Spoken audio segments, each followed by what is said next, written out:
नमस्कार, आप देख रहे हैं आरजेडी न्यूज़। मैं हूं योगेश चक्रवर्ती और इस वक्त हम मौजूद हैं आरजेडी ऑफिस के पास, जहां बिहार बंद को लेकर के, भारत बंद को लेकर के आरजेडी के कार्यकर्ता देखिए किस तरह से बंद करवा रहे हैं। वहीं आरजेडी के नेता जो है टमटम की सवारी कर करके जो है बंद करवाने का काम कर रहे हैं, घूम घूम करके। सारिका पासवान जो आरजेडी की प्रवक्ता हैं, वो टमटम से सवार होकर के पूरे पटना में घूम घूम कर बंद करवाने की काम कर रहे हैं, आप देखिए। और ये लोग सरकार के खिलाफ नारेबाजी कर रहे हैं। सारिका जी, ये बताइए कि आप लोग दोपहर होने के करीब में है, कैसा है बंद का असर? देखिए, ये बंद जो है वो पूर्णतः सफल रहा है, क्योंकि ये आज का जो बंद हमारे नेता माननीय तेजस्वी यादव जी के आह्वान पे हुआ था। उसके जो मुद्दे थे, जिस तरीके से बिहार में बेरोजगारी चरम सीमा पे है, महंगाई आसमान छू रही है, लॉ एंड ऑर्डर नाम की कोई चीज़ नहीं है, शिक्षा का कोई व्यवस्था नहीं है, यहाँ पे स्वास्थ्य व्यवस्था चरमराई हुई है। ये ऐसे तमाम मुद्दे हैं जो कि जन सरोकारी मुद्दे हैं, जिसको लेकर के नेताजी ने हमेशा सड़क से लेकर के सदन तक आवाज़ अपनी उठाई है। और उसी क्रम में जिसको कि ये सत्ताधारी सरकार जो है सुनने को तैयार नहीं है, इसके लिए हमने आज बिहार बंद का आह्वान किया था, जो पूर्णतः सफल हुआ है, क्योंकि ये वो मुद्दे बनते हैं जो बिहार के हर एक जनता से जुड़े हुए मुद्दे हैं। हम देख रहे हैं कि आप टमटम की सवारी कर रहे हैं, घोड़े गाड़ी की सवारी कर रहे हैं, तो क्या संदेश क्या देना चाहती हैं जनता के बीच? देखिए, सरकार जिस तरीके से आज पेट्रोल और डीजल के दामों को 100 रुपये यानी सेंचुरी मार रही है, और बेरोजगारी चरम सीमा पे है, जिनको कि 2 टाइम का वक्त का खाना नहीं जुड़ा पा रहे हैं, तो क्या उनकी स्थिति है ऐसी कि 100 रुपये का पेट्रोल भराएंगे? तो हम तो विवश हैं आज साइकिल और घोड़े गाड़ी की सवारी करने का। तो ये संदेश है सरकार को कि सरकार आप जागिए। जहाँ रोजगार नहीं है, जहाँ बेरोजगारी चरम सीमा पे है, वहाँ पे तो अब हमारी स्थिति इतनी बदतर है कि सड़कों पे हम अब इन साधनों से उतर रहे हैं।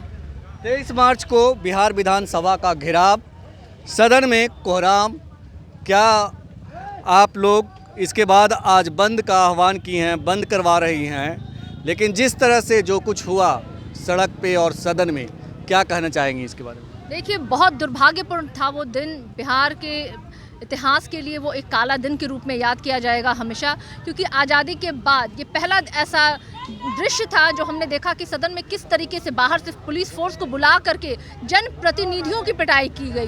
वो जनप्रतिनिधि जो अपने अपने क्षेत्र के रिप्रेजेंटेटिव माने जाते हैं, जिनको जनता चुन करके वहाँ भेजती है, और वहाँ पे सत्ताधारी सरकार के द्वारा अपने रसूख का, अपने पावर का बेजा इस्तेमाल करते हुए उन पे लाठी चार्ज किया गया। इतना ही नहीं, महिलाओं की इज्जत को तार तार किया गया, उनको घसीटा गया। तो वो निश्चित रूप से नीतीश कुमार के सरकार के लिए ये काला ब्लैक डे के रूप में याद किया जाएगा, और इससे बिहार का जो नाम है वो पूरे विश्व में शर्मसार हुआ है। सरकार जी, क्या लगता है आपको कि जिस तरह से जनता का सहयोग आप लोग को मिल रहा है, 23 तारीख को भी जन सैलाब उमड़ा था, आज हम देख रहे हैं कि सड़क पे सूनी हो गई है सड़कें, तो क्या सरकार इससे एक संदेश लेने की कोशिश करेगी?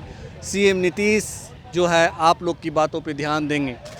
देखिए, लोकतंत्र की खूबसूरती जो है ना, वो लोगों से होती है, और जिन मुद्दों को लेकर के हमारे नेता सड़क से लेकर सदन तक आवाज़ उठाते आए हैं, वो वही मुद्दे हैं जो हर एक जन से जुड़ा हुआ मुद्दा है। और यही कारण है कि आज सड़कें सूनी हैं, क्योंकि लोगों का समर्थन महागठबंधन और राष्ट्रीय जनता दल के साथ है, और ये आज का बंद पूर्ण रूप से सफल रहा। और ये तानाशाह सरकार को झुकना होगा, क्योंकि बड़े से बड़े हिटलर शाही भी झुके हैं, तो नीतीश कुमार की सरकार क्या चीज़ है जो बैसाखियों के सहारे चल रही है? इनका तो कोई ठिकाना नहीं है किस दिन ये गिर पड़े। तो निश्चित रूप से सरकार को झुकना ही होगा। तो ये थी सारिका पासवान, आरजेडी की प्रवक्ता, जिनका कहना था कि सड़कें सुनी है, मतलब संदेश साफ है कि सरकार बाज आए, अपनी हरकतों से जो डिमांड है इनकी उसे पूरा करे। हम बता दें कि इस वक्त हम मौजूद हैं बिरचंद पटेल पथ पे, और ये पथ काफ़ी बिजी होता है, गाड़ियों से भरा होता है, लेकिन आज स्थिति कुछ और है। आप देख रहे हैं कि बिरचंद पटेल पथ जो है सूनी पड़ी है, और इक्का दुक्का गाड़ियाँ भी नहीं चल रही है। जो लोग आ भी रहे हैं उन्हें आरजेडी के कार्यकर्ता और नेता बैरंग वापस कर दे रहे हैं, और उनसे बिहार बंद को सफल बनाने में मदद की अपील कर रहे हैं। आप सामने देख सकते हैं कि किस तरह से बाइक सवार को और इधर कुछ कार वाले हैं उन्हें मना किया जा रहा है कि आप वापस लौट जाइए, हमारा समर्थन कीजिए। तो ये बंद की अपील करवा रहे हैं लोग और इस तरह से जो है आरजेडी के नेता और कार्यकर्ता जो है बंद को सफल बनाने में जुटे हुए हैं। तो आज जैसा कि आरजेडी की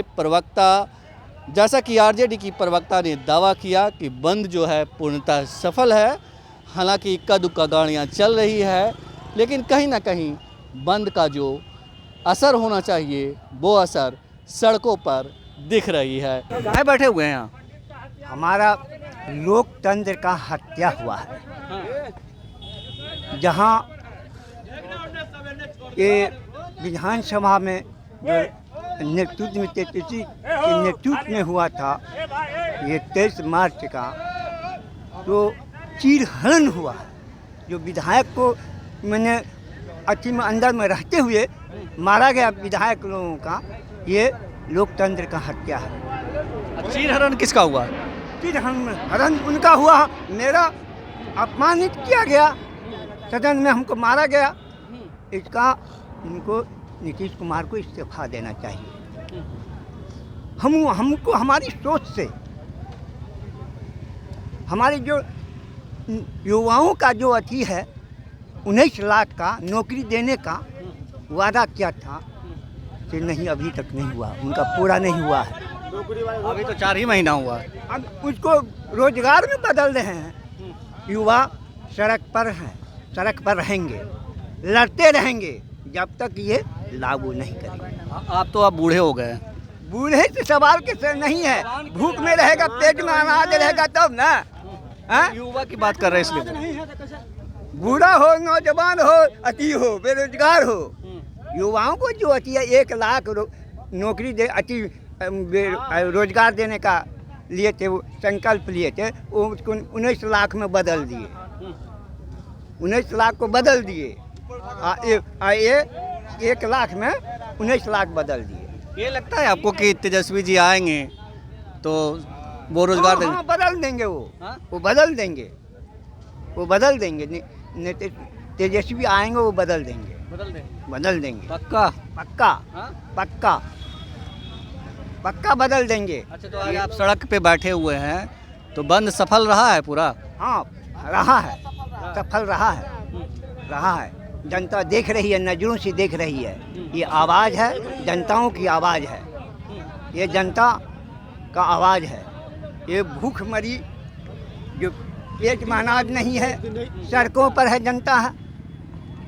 नौजवान हो, किसान हो, बेरोजगार हो, बूढ़ा हो, अपंग हो, कना हो, लूल अपंग हो, अपना अधिकार के लिए बैठे हुए हैं। हमको अधिकार दो। हमारा अधिकार तो छीने हो तो क्यों छीने हो? बंद सफल रहा तो लगता है कि नीतीश जी मानेंगे आप लोग की? मानना चाहिए। नहीं मानेंगे मूर्ख का, नहीं मानेंगे तो वो फिर मूर्ख के समान समझेंगे। बिहार का जो मुख्यमंत्री है ना, मूर्ख के समान समझेंगे हम लोग। तो इस तरह से आरजेडी के कार्यकर्ता जो है सड़क पे बैठ करके, सड़क पे खड़े होके तमाम हथकंडे अपना करके बंद को सफल बनाने में जुटे हैं और इनकी मांगे हैं कि सरकार जो है विधानसभा के अंदर जो कुछ हुआ उस गलती के लिए माफ़ी मांगे और जो जनता से वादे करके सत्ता में आई है उस वादे को पूरा करे। योगेश चक्रवर्ती, आरजेडी न्यूज़, पटना।